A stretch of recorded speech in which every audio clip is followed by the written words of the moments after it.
ಜಿಲ್ಲೆಯ ಭೀಮಸಮುದ್ರ ರಸ್ತೆಯಲ್ಲಿ ಗಣಿ ಲಾರಿಗಳ ಸಂಚಾರ ವಿರೋಧಿಸಿ ರೈತರು ರೋಡ್ ಶೋ ಮೂಲಕ ತೀವ್ರ ಪ್ರತಿಭಟನೆ ನಡೆಸಿದರು. ಈ ಪ್ರತಿಭಟನೆಯಲ್ಲಿ ಜಿಲ್ಲಾ ರೈತ ಸಂಘದ ಅಧ್ಯಕ್ಷ ಧನಂಜಯ್ ಮತ್ತು ಯಾದವ್ ರೆಡ್ಡಿ, ಸರ್ವೋದಯ ಪಕ್ಷದ ಜಿಲ್ಲಾಧ್ಯಕ್ಷರು ಹಾಗೂ ರಂಗಸ್ವಾಮಿ ಚಿಕ್ಕಪ್ಪನಹಳ್ಳಿ, ಕರ್ನಾಟಕ ರಾಜ್ಯ ರೈತ ಸಂಘ ಭೀಮಸಮುದ್ರ ಘಟಕದ ಅಧ್ಯಕ್ಷ ಶಂಕರಮೂರ್ತಿ, ಕಾರ್ಯದರ್ಶಿ ರಾಘವೇಂದ್ರ, ಉಪಾಧ್ಯಕ್ಷ ಪೂರ್ಣನಾಯಕ, ಗೌರವಾಧ್ಯಕ್ಷ ಜಯಪ್ಪ, ಸಂಘಟನೆಯ ಕಾರ್ಯದರ್ಶಿ ವೀರಣ್ಣ, ಖಜಾಂಚಿ ಸಿಎಸ್ ಈರಣ್ಣ ಸೇರಿದಂತೆ ಪ್ರಸಾದ್ ಕುಮಾರ್, ವೀರೇಶ್, ಹನುಮಂತಪ್ಪ, ರಂಗೇಶ್, ಅಜ್ಜಯ್ಯ ಹಾಗೂ ಸಂಘಟನೆಯ ಎಲ್ಲ ನಿರ್ದೇಶಕರು ಭಾಗವಹಿಸಿದ್ದರು. ಸಭೆಯಲ್ಲಿ ಯಾವುದೇ ಕಾರಣಕ್ಕೂ ಭೀಮಸಮುದ್ರ ರಸ್ತೆಗೆ ಗಣಿ ಲಾರಿಗಳ ಪ್ರವೇಶಕ್ಕೆ ಅವಕಾಶ ನೀಡಬಾರದು ಎಂಬ ದೃಢ ನಿರ್ಧಾರವನ್ನು ಸಂಘಟನೆಗಳು ಪ್ರಕಟಿಸಿದವು.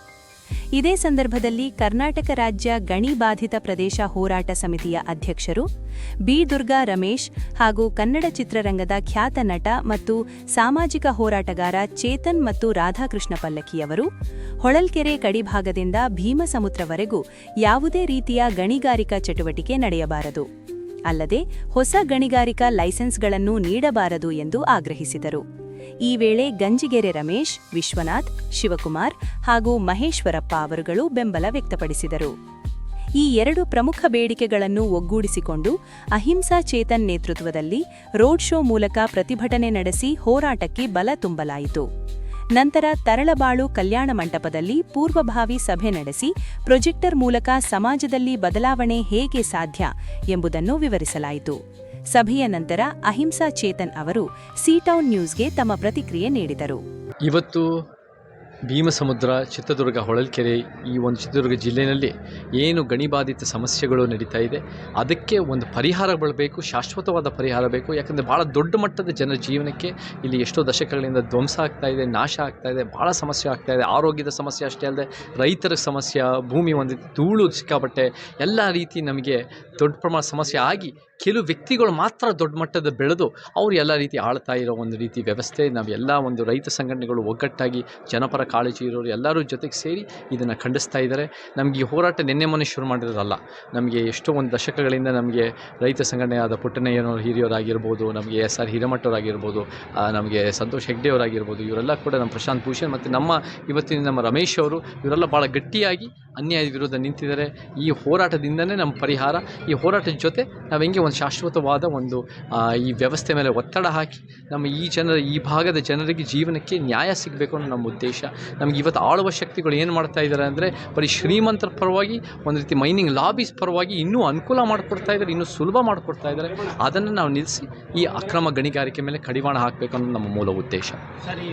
ಇವತ್ತಿನ ದಿನ ನಮಗೆ ರಾಜಕಾರಣಿಗಳ ಒಂದು ಕೈವಾಡ ಇರೋದ್ರಿಂದನೇ ಒಂದು ರೀತಿ ಸಿಂಗಲ್ ವಿಂಡೋ ಒಂದು ರೀತಿ ಆಪ್ಷನ್ ಮಾಡಿ ಈ ಮುಖ್ಯಮಂತ್ರಿ, ಹಾಲಿ ಮತ್ತು ಮಾಜಿ ಮುಖ್ಯಮಂತ್ರಿ ಎರಡೂ ಕೂಡ ನಮಗೆ ಅದನ್ನು ಅವಕಾಶ ಮಾಡಿಕೊಟ್ಟಿದ್ದಾರೆ. ಮತ್ತು ಎಷ್ಟೋ ಗಣಿಯಿಂದ ಬಂದಿರೋ ಒಂದು ರೀತಿ ಭಾಳ ಲಕ್ಷಾಂತರ ಕೋಟಿ ದುಡ್ಡು ಮಾಡ್ಕೊಂಡಿರೋ ಲಾಬಿಗಳಿಂದನೇ ಭಾಳ ದೊಡ್ಡ ಮಟ್ಟ ಅವರೇ ಟಿಕೆಟ್ ಕೊಟ್ಟು ಅವ್ರನ್ನೇ ಒಂದು ರೀತಿ ರಾಜಕಾರಣಿಗಳಾಗಿ ಅವರೇ ಬೆಳೀತಾ ಇದ್ದಾರೆ. ಸೊ ನಮಗೆ ಡೈರೆಕ್ಟಾಗಿರೋರು ಇರ್ತಾರೆ, ಇಂಡೈರೆಕ್ಟಾಗೂ ಇರ್ತಾರೆ, ಎಲ್ಲ ರೀತಿ ಬೆನಿಫಿಟ್ ತೊಗೊಳ್ಳೋರು ಇರ್ತಾರೆ. ನಮಗೆ ನಿಜವಾಗ್ಲೂ ಈ ವ್ಯವಸ್ಥೆಯಲ್ಲಿ ನಮಗೆ ಈ ವ್ಯವಸ್ಥೆ ಮೇಲೆ ನಂಬಿಕೆ ಕಡಿಮೆ ಆಗಿದೆ. ಯಾಕೆಂದರೆ ಆಳುವ ಶಕ್ತಿಗಳು ಅವ್ರ ಸ್ವಾರ್ಥಕ್ಕೋಸ್ಕರ, ಅವರ ವೈಯಕ್ತಿಕ ಲಾಭಕ್ಕೋಸ್ಕರ ಮಾಡ್ತಾ ಇದ್ದಾರೆ. ನಮಗೊಂದು ಪರಿಹಾರ ಬೇಕು, ನಮಗೆ ನಿಜವಾಗ್ಲೂ ಒಂದು ಶಾಶ್ವತವಾದ ಪರಿಹಾರ. ಸೊ ಆ ದಿಕ್ಕಿನಲ್ಲಿ ದೊಡ್ಡ ಮಟ್ಟದ ಒಳ್ಳೆ ಚರ್ಚೆಗಳಾಗಿದೆ, ಒಳ್ಳೆಯ ಒಂದು ರೀತಿ ಸಲಹೆಗಳು ಬಂದಿದೆ. ನಾವೆಲ್ಲ ಹೋರಾಟದ ಜೊತೆ ಗಟ್ಟಿಯಾಗಿ ಜಾಗೃತಿ ಮೂಡಿಸಿ ನಾವು ಈ ಸರ್ಕಾರಗಳ ಮೇಲೆ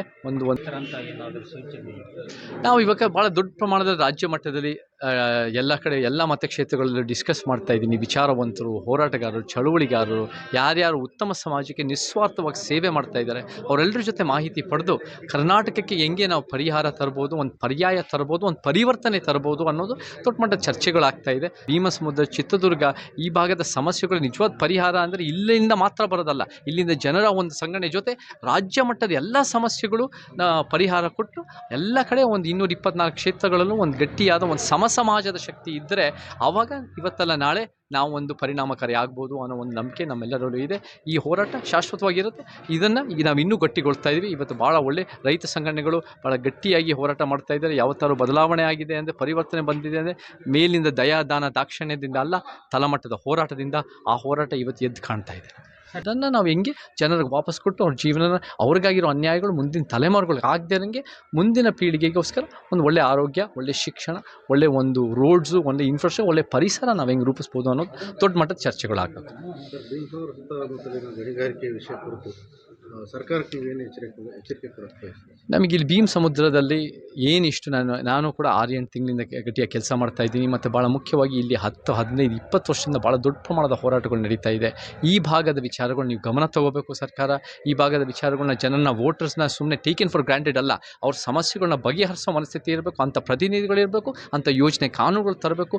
ಇಲ್ಲ ಅಂದರೆ ಈ ಭಾಗದ ಜನ, ನಮ್ಮ ಚಿತ್ರದುರ್ಗ ಭೀಮ್ ಸಮುದ್ರ, ನಮ್ಮ ಹೊಳಲ್ಕೆರೆ, ನಮ್ಮ ಚಿತ್ರದುರ್ಗ ಡಿಸ್ಟ್ರಿಕ್ನಲ್ಲಿರೋ ಜನರಿಗೆ ಒಂದು ನಿಜವಾಗ್ತಾರೆ, ಒಂದು ಪ್ರಜಾಪ್ರಭುತ್ವದಲ್ಲಿ ಸಂವಿಧಾನ ಮೂಲ ಆಶಯಗಳು ಎತ್ತಿ ಹಿಡಿತಾರೆ, ಅವ್ರ ಜೊತೆ ನಿಂತ್ಕೊಳ್ತಾರೆ ಅನ್ನೋದು ನನಗೆ ಇವತ್ತು ಗೊತ್ತಾಗಿದೆ. ಸೊ ಈ ರೀತಿಯಲ್ಲಿ ನಮಗೆ ಈ ಸರ್ಕಾರಗಳು ನಿಜವಾಗ್ಲೂ ಜನಪರವಾಗಿದ್ದರೆ ಸಂವಿಧಾನ ಮುಂದೆ ಇಟ್ಕೊಂಡು ಬರೀ ಬಣ್ಣದ ಮಾತಾಡೋದಲ್ಲ, ನೀವು ಕಾನೂನುಗಳು, ಯೋಜನೆ, ನೀತಿ ತಂದು ನಮ್ಮ ಭೀಮ್ ಸಮುದ್ರದ ಸಮಸ್ಯೆಗಳನ್ನ ಬಗೆಹರಿಸಿ. ಭೀಮ್ ಸಮುದ್ರದ ಕೆಲವು ವ್ಯಕ್ತಿಗಳು ಲಾಭ ಆಗೋದಲ್ಲ, ಭೀಮ್ ಸಮುದ್ರದ ಜನರಿಗೆ ನಮ್ಗೆ ನ್ಯಾಯ ಸಿಗಬೇಕು.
ವರದಿ ಪ್ರೇಮ್.